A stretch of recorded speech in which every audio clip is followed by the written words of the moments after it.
주시는 생명의 말씀은 골로새서 3장 16절 말씀입니다. 신약 성경 327페이지 골로새서 3장 16절 말씀 같이 한번 합독하여 말씀을 보겠습니다. 그리스도의 말씀이 너희 속에 풍성히 거하여 모든 지혜로 피차 가르치며 건면하고 시와 찬송과 신령한 노래를 부르며 감사하는 마음으로 하나님을 찬양하고. 아멘. 다시 한번 볼까요? 시작. 그리스도의 말씀이 너희 속에 풍성히 거하여 모든 지혜로 피차 가르치며 권면하고 시와 찬송과 신령한 노래를 부르며 감사하는 마음으로 하나님을 찬양하고. 아멘. 본문의 말씀을 가지고 말씀을 나누는 교회, 또 말씀이 풍성히 거하는 삶이란 제목으로 말씀을 나누면서 함께 은혜를 나누도록 하겠습니다. 여러분, 지난주 우리는 초대교회의 모습을 살펴보았습니다. 사도행전 2장 42절 우리 엎드리기 말씀, 그들이 사도의 가르침을 받아 서로 교제하고 떡을 떼며 오로지 기도하기에 힘쓰니라. 그 말씀을 가지고 은혜를 나누었습니다. 초대교회는 가르침, 디다케죠. 디다케, 그리고 교제, 코이노니아가 있었습니다. 디다케라는 것은 단순히 지식을 전달하는 것이 아니라 삶을 변화시키는 말씀을 전하는 것이었고, 코이노니아는 단순히 교제하고 모임을 하는 것이 아니라 무엇을 나누는 것? 생명을 나누는 것이 교제, 코이노니아라고 제가 말씀을 드렸습니다. 우리는 지금까지 수많은 말씀을 들었고 성경의 지식들이 우리 안에 있습니다. 그런데 왜 우리의 삶은 그대로입니까? 왜 여전히 같은 문제로 넘어지고, 왜 같은 감정에 내가 흔들리고, 왜 같은 죄와 싸우고 있습니까? 말씀이 부족해서일까요?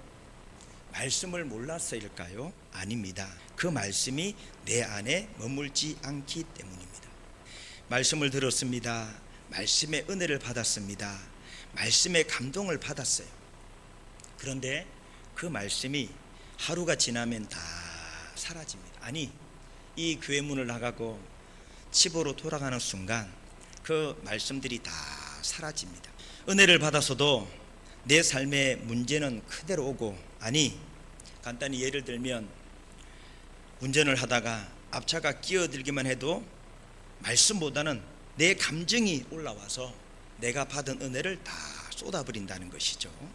왜 그럴까요? 그것은 말씀이 지나갔기 때문입니다. 말씀이 내 속에 머물지 않기 때문이죠. 우리들의 마음의 안방에는, 우리의 마음 한가운데는 이미 세상의 풍조들이 가득 차 있어요.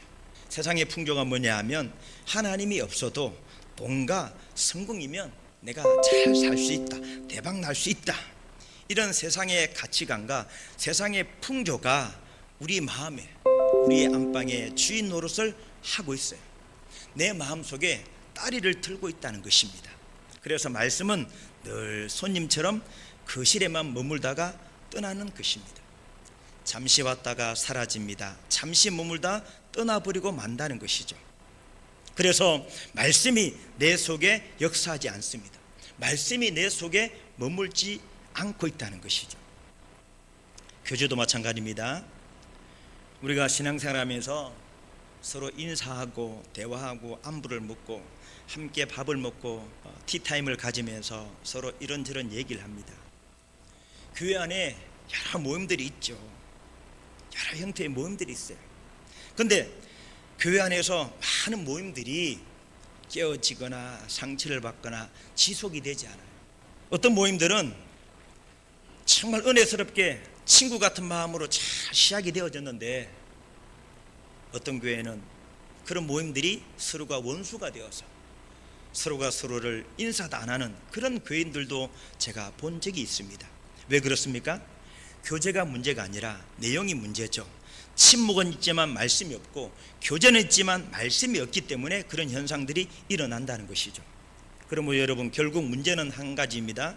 말씀이 없어서가 아니라 말씀이 내 안에 거하지 않기 때문입니다. 말씀을 몰라서가 아니라, 말씀이 없어서가 아니라 내 안에 말씀이 거하지 않기 때문에 이런 일들이 일어난다는 것이죠. 오늘 골로새서 3장 16절 말씀, 그리스도의 말씀이 너희 속에 풍성히 거하여 라고 말씀합니다. 16절이죠. 그리스도의 말씀이 너희 속에 풍성히 거하여. 이제 말씀을 듣는 데서 멈추지 말고 말씀이 내 안에 거하는 신앙으로 나아가야 된다는 것이죠. 말씀이 내 안에 풍성히 거하는 신앙이 되어야 됩니다. 풍성히. 이 풍성이라는 말은 가득 차다, 넘치다, 부족함이 없다, 끊이지 않는다, 그런 뜻이거든요. 말씀이 조금 있는 것이 아니라 내 안에 말씀이 가득 차 있어야 돼요. 말씀이 간헐적으로 있는 것이 아니라 말씀이 끊이지 않아야 됩니다. 말씀이 내 안에 풍성하여 가득 차서 흘러 넘쳐야 된다는 것이죠. 그래서 어떤 상황이 와도 말씀으로 해석하고, 어떤 선택 앞에서도 말씀을 따라 선택하고, 말씀으로 인도함을 받아 말씀이 내 발의 등이요 내 길이 빛이 되는 삶이 되어야 된다는 것이죠.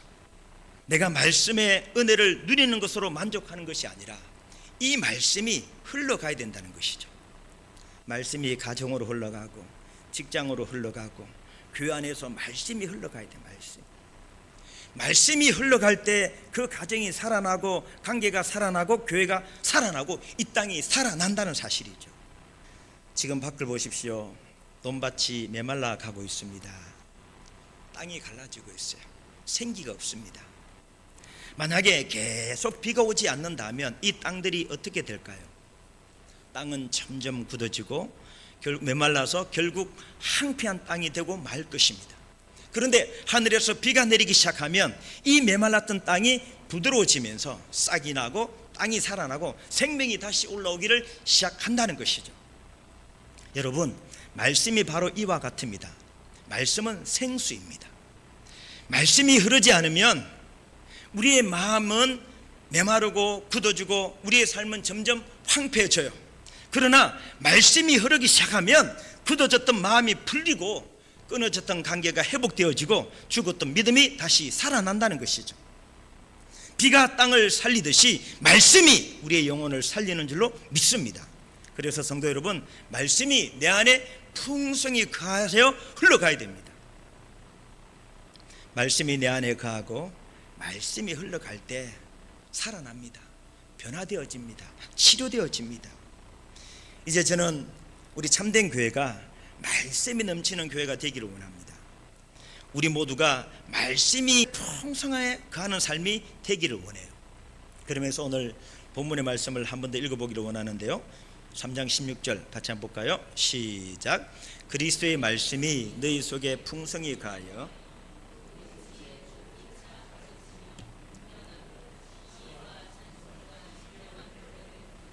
감사하는 마음으로 하나님을 찬양하고. 아멘. 여기서 중요한 단어 거하다.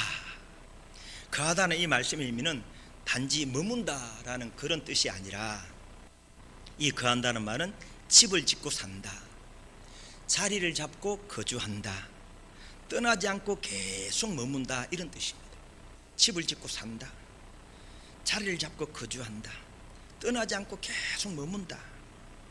그래서 말씀이 잠깐 왔다가 잠깐 들렸다가 가는 것이 아니라 말씀이 내 안에 들어와 집을 짓듯이 자리를 잡고 주인처럼 산다, 떠나지 않는다, 계속 머문다, 그런 뜻입니다. 이제 추웠던 겨울이 지나고 이제 따뜻한 봄이 되었습니다. 날씨가 따뜻해지니까 곳곳에 새싹이 올라오는 것을 보게 되어집니다. 사람들이요, 봄이 되어지면 집집마다 대청소를 해요. 하신 분 계십니까? 집집마다 청소를 합니다. 겨울 동안 쌓였던 먼지를 다 털어내고 집안을 깨끗이 정리하죠. 가구도 옮기고 소파도 옮기고 침대도 배치를 다시 하면서 새롭게 청소하면서 새 마음을 가지고 새 기분을 가지고 살기 위해서 대청소를 해요. 중요한 건 뭐냐 하면 손님은 집안 구조를 바꿀 수 없어요. 손님은 잠시 도와줄 수는 있어도 그 집을 어떻게 할 수 있는 결정권이 없습니다. 오직 집 주인만이 가구 배치를 다시 하고 이렇게 하면서 바꿀 수 있는 것은 오직 집주인이에요. 집주인. 여러분, 말씀이 내 안에 거한다는 것이 바로 이런 것인데, 말씀이 내 안에 집을 짓고 주인으로 거주하신다, 그런 말입니다. 손님이 아닌, 내가 주문한 물건을 배달해주는 택배 기사님이나 라이더가 아닌, 정수기 필터를 교환하러 오신 방문자가 아닌, 말씀이 내 안에 거한다는 말은 말씀이 내 속에 주인이 되어서 떠나지 않고 머문다라는 그런 뜻입니다. 말씀이 손님으로 있으면, 야, 오늘 좋은 말씀이네, 오늘 은혜 받았네, 은혜 감동 받았네, 여기서 끝나요. 손님으로 있으면 생각도 삶도 말도 행동도 그대로 안 바뀌어. 왜? 말씀이 내 안에 머물지 않기 때문에, 거하지 않기 때문에. 말씀이 주인이 아니라 말씀이 손님이기 때문에, 방문자이기 때문에 그렇습니다.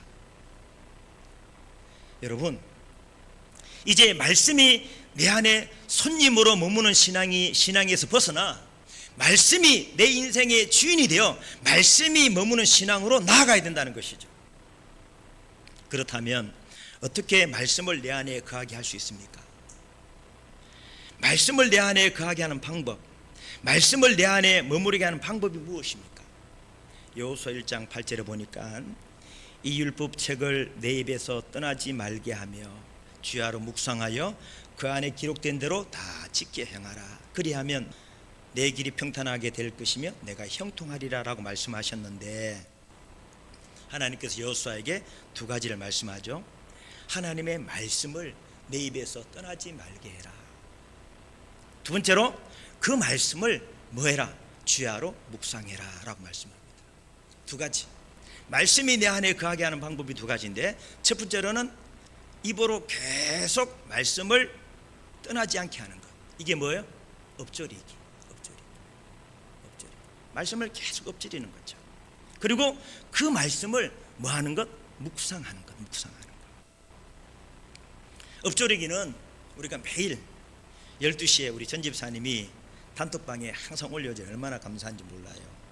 제가 커피를 대접해야 되는데 우리 집사님이 커피를 주셨어요. 얼마나 감사한지 몰라요. 우리 교회는 매일 12시가 되면 단톡방에 엎조리기 말씀이 올라옵니다.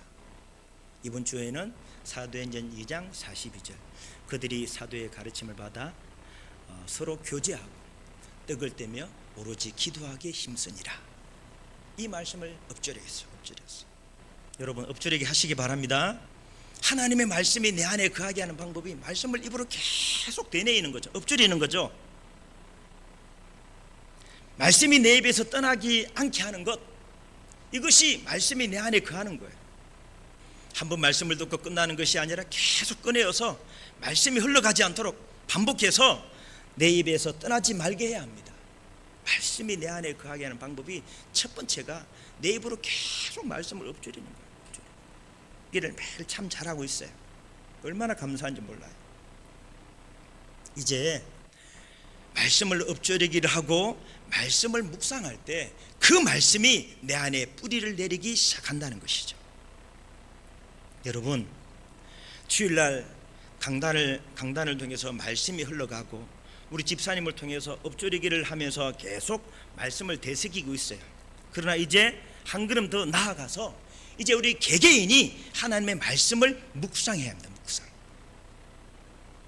큐티죠, 큐티. 오늘 나에게 주시는 일용할 양식을 먹어야 돼요. 개인이 하나님의 말씀을 묵상하는 시간을 가져서 나에게 주시는 하나님의 음성과 메시지를 들어야 돼요. 말씀 묵상이 내 신앙의 중심이 돼야 돼요. 말씀 묵상이 오늘 나에게 주신 하나님의 말씀을 심는 시간이고, 말씀 묵상이 오늘 살아갈 양식을 받는 시간이에요. 우리가 육체가 힘을 얻기 위해서 밥을 먹습니다. 저도 그동안 밥을 너무 많이 먹어가지고 살이 많이 쪘는데요. 저도 30대 초반까지만 해도 65kg였습니다. 허리 28. 지금 많이 쪄가지고 오랜만에 저를 만난 사람이 첫마디 삶아 있었네 그러는데, 그래서 그런지 이제 한 끼 건식도 힘들고 하루 금식은 주님 만날 것 같고 이제 그래요. 저도 이제 우리가 밥을 먹지 않으면 힘이 빠지고 기운이 없고 그래요. 근데 보세요, 육신만 그런 게 아니라 우리의 영혼도 똑같습니다. 영혼도 양식이 필요해요. 영혼도 먹어야 살아요. 그래서 말씀은 뭐다? 영혼의 양식이다. 양식. 말씀은 영혼의 양식이다. 그래서 큐티는 우리가 육신이 음식을 먹어야 살아가듯이 영혼의 식사 시간을 가져야 돼요. 주일에 한 번 말씀을 한 번 듣고 일주일을 버티는 신앙은요, 한 끼를 먹고 일주일을 버티겠다는 것과 같습니다. 한 끼를 아무리 잘 먹어도, 육회 공분을 다 먹어도 한 끼 잘 먹어서는 일주일을 버틸 수가 없어요. 한 끼 잘 먹어서 저녁은 오늘 든든하니까 안 먹어도 되지, 저녁 안 먹고 어제 많이 먹었으니 아침은 안 먹어요. 아침까지 안 먹을 수 있어요. 근데 점심때 되면 배고파서 주님 만납니다. 지금 내 삶이 힘든 이유, 내 마음이 자꾸 흔들리는 이유, 내 신앙이 자꾸 무너지는 이유는 영적인 허기 때문입니다. 영혼의 말씀을 먹지 않으면 늘 힘들어요. 살아가는 게 힘들어요. 여러분, 영혼이 말씀을 먹지 않으면요, 내 삶이 힘들어요. 왠지 모르게 힘들어요. 늘 내 삶이 다람쥐 쳇바퀴 돌듯이 늘 맴돌고 갈급하고 원망과 불평이 나고 왜 나는 뭐가 잘 안 될까, 이런 생각들을 영적인 허기 때문인지를 한번 점검을 해보셔야 돼요. 말씀이 내 속에 풍성히 거하면요, 말씀으로 다 해석이 돼. 해석이 돼. 여러분, 하나님은요, 오늘 우리가 영의 양식, 일용할 양식, 말씀의 양식을 먹기를 원하십니다. 육의 양식을 매일 먹듯이 영의 양식도 매일 먹어야 돼요. 우리 참된교회 성도들은 이제 저랑 같이 하나님을 섬겨가면서 두 가지를 꼭 하셔야 돼요. 하나는 엎조리게 꼭 하셔야 돼요. 하루에 한 번씩 우리 전집사님 주님 오실 때까지 그 사명 감당하시오. 힘들면 한 명 키우면 돼. 이제 네가 해라, 이렇게 바톤 터치 해주면 돼. 꼭 말씀을 엎조리시고 그 다음 매일 하나님의 말씀을 묵상해야 돼. 말씀을 엎조리고 말씀을 묵상하는 것이 하나님의 말씀을 내 안에 풍성히 거하게 하는 삶이야. 이제 그런 성도들이 될 수 있기를 주님의 이름으로 축복합니다. 말씀이 풍성히 가면요, 육신의 연약함도 치료가 돼요. 왜? 말씀이 능력이기 때문에. 오늘 본문 한 번만 더 볼까요? 한 번만 더 보겠습니다. 자, 16절 말씀 시작. 그리스도의 말씀이 모든 지혜로 피차 가르치며 건면하고 시와 찬송과 신령한 노래를 부르며 감사하는 마음으로 하나님을 찬양하고. 아멘. 오늘도 16절을 보면 하나님의 말씀이 풍성히 거하고 집을 지어서 자리 잡고 살고, 그 말이죠. 그 다음 말씀이 뭐예요? 피차 가르치며 건면하고 라고 말씀합니다. 피차 가르치며 건면하고. 여기서 피차는 뭐예요? 서로.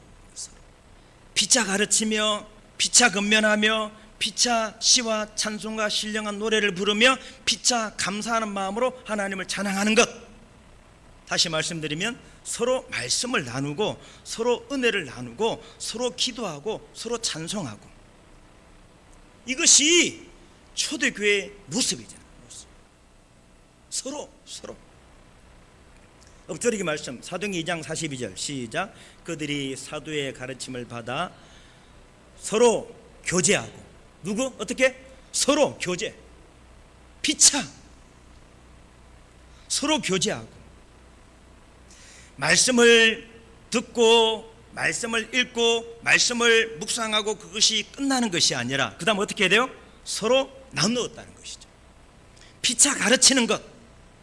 여러분, 이제 우리 교회가 초대교회의 모습을 회복해야 되는데 그것은 하나님의 말씀을 계속 엎드리고 묵상하고 묵상한 그 말씀을 서로 나누는 교회, 그런 교회로 되어질 때 우리 교회가 초대 교회의 모습을 회복해 가는 줄로 믿습니다. 엎드리기나 묵상은요, 교회 프로그램이 아닙니다. 말씀을 내 안에 풍성하게 거하게 하는 삶의 원리입니다. 원리. 생명이 풍성하면 살아나거든요. 메마른 땅이 살아나고 상처와 아픔이 치유가 되어지고 죽었던 믿음들이 살아납니다. 살아나요. 하나님 앞에 기도하면서 우리 교회가 큰 대형 교회는 아니지만 하나님 보실 때 가장 아름다운 교회, 초대 교회의 모습을 회복해 가는 그런 교회가 되어져야 되는데, 그것은 말씀을 엎드리고 말씀을 묵상하고 그 말씀을 함께 나누는 것, 이것이 신앙의 본질이거든요. 그래서 기도하면서 제가 이제 하나님, 우리 교회가 하나님의 때가 되어진 것 같다, 그런 마음의 확신이 와서 이제 4월달부터 우리 교회도 말씀 묵상 훈련을 하면서 그 말씀을 나누는 교회로 세워가려고 기도하면서 준비를 하고 있습니다. 그래서 4월달부터는요, 이제 우리 참된 교회 성도들이 이제 한 분이 되든 두 분이 되든 생명의 삶 묵상집 책을 가지고 이제 우리 교회가 묵상을 해가면서 하나님의 말씀이 내 안에 풍성히 거하는 삶을 이렇게 살아가는 그런 훈련들을 이제 4월달부터 하려고 합니다. 그리고 제가 수요일날 큐티 예배 모임을 만들고 수요 기도회를 만들어서 말씀을 나누고, 이제 주일날 와가지고 예배만 드리고 가는 게 아니라 그냥 김 목사가 하는 이 말씀만 듣고 가는 게 아니라 한 주일 동안 말씀을 묵상한 것을 가지고 서로 나누고 은혜를 나누고 기도 제목을 나누면서 이런 교회로 하나님 앞에 세워가야 되겠다, 그런 마음의 성령 하나님 이종에게 마음의 감동을 주셔서 그런 교회로 세워가려고 기도하고 준비하고 있습니다. 여러분, 초대교회는요, 사도의 가르침을 받아서 서로 교제하는 교회, 이제 우리 교회가 그런 교회로 함께 세워가기를 원합니다. 생명을 나누는 교회, 말씀을 나누는 교회. 초대교회는 말씀을 나누었을 때 초대교회가 살아난 역사가 나타났잖아요. 말씀이 역사하니까 초대교회가 전 지구상을 복음화시키잖아요. 말씀이 역사하면 우리 가정의 문제도 해결되어지고요, 내 삶의 문제도 해결되어져요. 말씀이 역사하면 말씀이 능력이기 때문에 이제 우리 교회가 말씀을 듣는 교회를 넘어서 말씀 안에 거하고 말씀을 흘려보낼 수 있는 그런 교회가 될 것입니다. 그 일을 위해서 함께 기도하면서 이종에 주셨던 이 마음을 우리 성도들이 함께 세워가서 하나님 앞에 영광 올려드리는, 하나님 보실 때 사람이 많아서 좋은 교회가 아니라, 아름다운 교회가 아니라 말씀이 풍성해서 아름다운 교회로 함께 세워갈 수 있는 우리 온 교회가 될 수 있기를 주님의 이름으로 축복합니다. 기도하겠습니다. 하나님 감사합니다.